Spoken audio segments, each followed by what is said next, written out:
Gloria Fory standing in a chain, sweat glistening on her brow, focused and determined.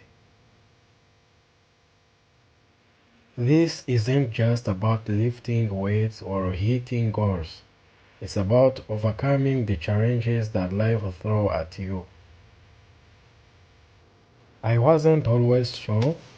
I faced setbacks, self-doubt, and moments when I felt like giving up.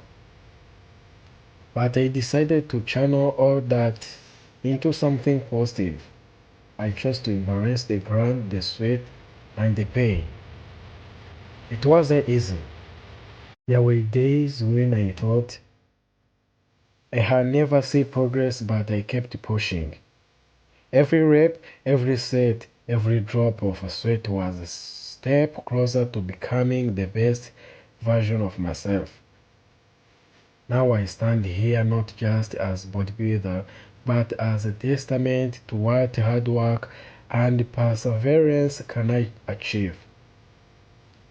If you are facing your own battles, remember, the strength you seek starts from within. Embrace the struggle, push through the pain, and never give up. Your goals are within reach, and you are stronger than you think. Keep going. Your journey is just beginning, and you have got this. Let's lift each other up and keep striving for greatness.